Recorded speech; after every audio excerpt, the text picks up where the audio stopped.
एक मासूम सा दिखने वाला लड़का जो एक के बाद एक 13 लड़कियों का मर्डर कर देता है लेकिन फिर भी बचकर निकल जाता है। कैसे वो लड़का दुनिया का सबसे शक्तिशाली परफ्यूम बनाता है जिसका इस्तेमाल करके वो पूरी दुनिया पर राज कर सकता है, लेकिन फिर वो अपनी जान क्यों दे देता है, यही जानेंगे इस वीडियो में। मूवी की शुरुआत होती है और हमें पहले सीन में एक कैदी दिखाया जाता है। इस कैदी को कुछ सैनिक घसीटते हुए बालकनी पर लेकर आते हैं। सड़क पर पहले से ही हजारों लोग इकट्ठा हो चुके हैं और वो जोर जोर से चिल्ला रहे हैं। एक सैनिक जज के द्वारा दिया गया फैसला पढ़कर सुनाता है जिसमें उसे 2 दिन बाद फांसी दिए जाने का जिक्र है।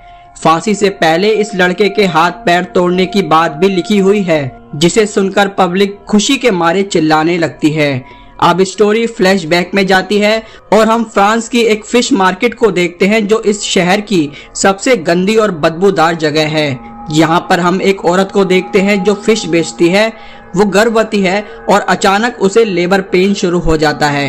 वो टेबल के नीचे बैठकर एक बच्चे को जन्म देती है। इससे पहले भी उसके 4 बच्चे मर चुके थे। उसे लगता है शायद ये बच्चा भी मरा हुआ पैदा हुआ है, इसलिए वो इसे लात मारकर दूर कर देती है। लेकिन जब वो बच्चा रोने लगता है तब आसपास से गुजर रही पब्लिक उसे देख लेती है और उस महिला को पकड़कर सैनिक के हवाले कर देती है। बाद में उस महिला को फांसी की सजा सुनाई जाती है और इस छोटे से बच्चे को अनाथालय भेज दिया जाता है।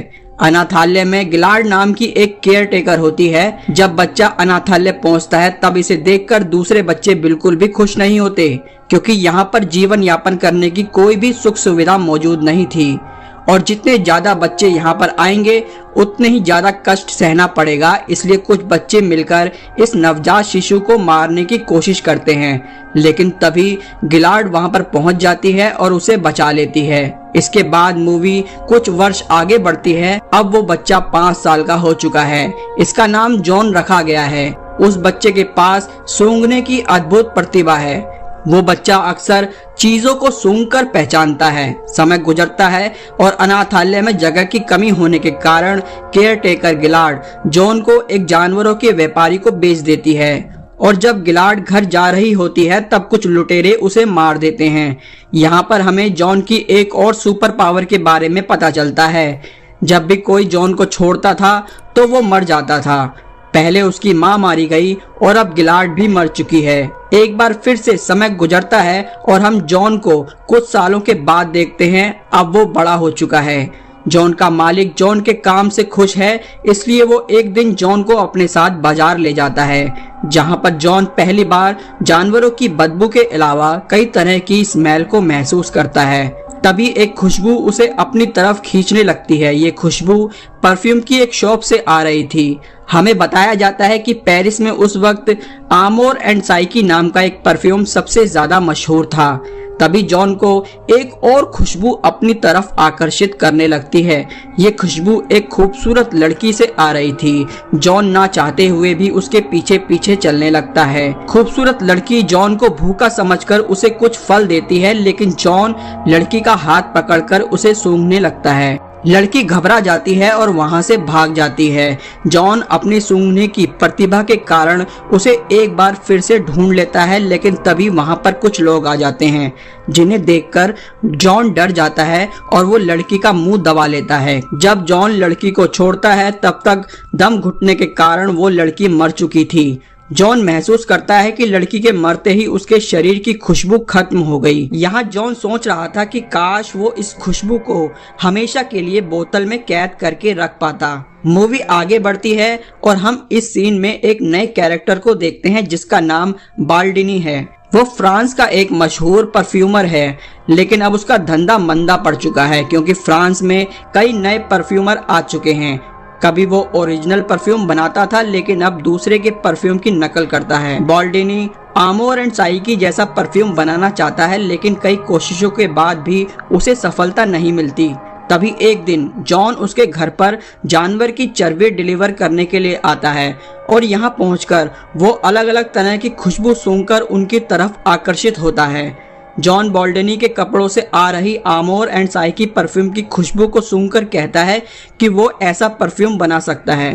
बाल्डिनी जॉन की बात सुनकर हंसने लगता है, लेकिन बहुत फोर्स करने पर वो जॉन को एक मौका देता है। जॉन कई अलग अलग तरह की खुशबुओं को मिलाकर एक परफ्यूम तैयार करता है और जब बॉल्डनी उस परफ्यूम को सूंघता है तो पाता है कि इसकी खुशबू बिल्कुल आमोर एंड साइकी की तरह थी। बॉल्डनी हैरान रह जाता है, लेकिन जॉन कहता है कि इसमें भी कुछ कमी है, मैं इससे भी अच्छा परफ्यूम बना सकता हूँ। और तब जॉन उसे एक ऐसा परफ्यूम बनाकर देता है जिसे सूंघने के बाद बॉल्डनी को जन्नत का एहसास होता है। वो जॉन को उस व्यापारी से खरीद लेता है और अपने यहाँ पर काम पर रख लेता है। उधर चर्बी का व्यापारी शराब के नशे में नदी में गिरकर मर जाता है। जॉन बॉल्डनी के घर पर नए नए तरह के परफ्यूम बनाता है और उसका व्यवसाय एक बार फिर से चलने लगता है। लेकिन जॉन का मकसद किसी के यहाँ पर नौकरी करना नहीं, बल्कि दुनिया का सबसे बेहतरीन परफ्यूम बनाना था। जॉन बॉल्डनी से परफ्यूम बनाने के तरीके के बारे में पूछता है। तब बॉल्डनी उसे बताता है कि एक अच्छा परफ्यूम 12 अलग अलग तरह की खुशबुओं को मिलाकर बनता है, लेकिन प्राचीन इजिप्ट वासी मानते थे कि एक 13वीं तरह की खुशबू भी होती है जिसका फॉर्मूला अब खो चुका है, और अगर कोई इंसान उस 13वीं तरह की खुशबू को बना ले तो वो इस दुनिया पर राज कर सकता है। ये बात जॉन के दिमाग पर गहरा असर छोड़ती है। दुनिया का सबसे बेहतरीन परफ्यूम बनाने का उसका ऑब्सेशन अब और भी ज्यादा मजबूत हो जाता है। जॉन बॉल्डनी से कहता है कि वो उसे खुशबू को संजो कर रखने का तरीका बताए, इसके बदले वो दुनिया का सबसे बेहतरीन परफ्यूम बनाकर उसे देगा। बॉल्डनी राजी हो जाता है और उसे परफ्यूम बनाने के अलग अलग तरीके सिखाता है। एक दिन जब बॉल्डनी सो रहा होता है तब उसे कुछ आवाजें आती हैं। जब वो अपनी प्रयोगशाला में पहुंचता है तो देखता है जॉन वहां पर रो रहा है। जॉन कहता है कि बॉल्डनी ने उसे गलत तरीका सिखाया, क्योंकि वो कांच और धातुओं जैसी चीज की खुशबू को बोतल में नहीं उतार पा रहा है। तभी बॉल्डनी परफ्यूम वाले टैंक के अंदर अपनी मरी हुई बिल्ली को देखता है और कहता है कि तुम जानवरों या इंसानों के शरीर की खुशबू को इकट्ठा नहीं कर सकते। ये सुनकर जॉन बेहोश हो जाता है। हम देखते हैं कि जॉन बहुत बीमार है। जॉन को इस हालत में देखकर बॉल्डनी घबरा जाता है और उसे बताता है कि इंसान के शरीर की खुशबू को संजोकर रखने के बारे में उसे ग्रास नाम के एक शहर में सीखने को मिल सकता है। जॉन कुछ हफ्तों में बिल्कुल ठीक हो जाता है और वो ग्रास जाने से पहले बॉल्डनी को लगभग 1000 अलग अलग परफ्यूम बनाने के तरीके बताकर जाता है। अगले सीन में हम देखते हैं कि जॉन ग्रास के रास्ते में है। वो खुद को जिंदगी में पहली बार आजाद महसूस करता है। उधर बॉल्डनी अपने 1000 फॉर्मूलों के साथ बहुत खुश है, लेकिन तभी उसका घर ढह जाता है और वो मर जाता है। जॉन कुछ दिन पहाड़ों में बनी एक गुफा में काटता है। एक दिन वो महसूस करता है कि उसके शरीर में से कोई भी महक नहीं आ रही है। वो बारिश में नहाता है, लेकिन तब भी उसके शरीर से कोई महक नहीं आती। इसके बाद वो निकल पड़ता है ग्रास सिटी की तरफ। रास्ते में उसे एक खूबसूरत लड़की मिलती है। इस लड़की के शरीर से बिल्कुल वैसी ही खुशबू आ रही थी जैसे उस फल वाली लड़की के शरीर से आती थी। अब जॉन उस लड़की के पीछे पीछे ग्रास सिटी तक पहुंच जाता है। इस लड़की का नाम लोरा था, जो एक बड़े व्यापारी की बेटी थी जिसका नाम एंटोनी रिचिस था। लोरा ग्रास शहर की सबसे खूबसूरत लड़की मानी जाती थी।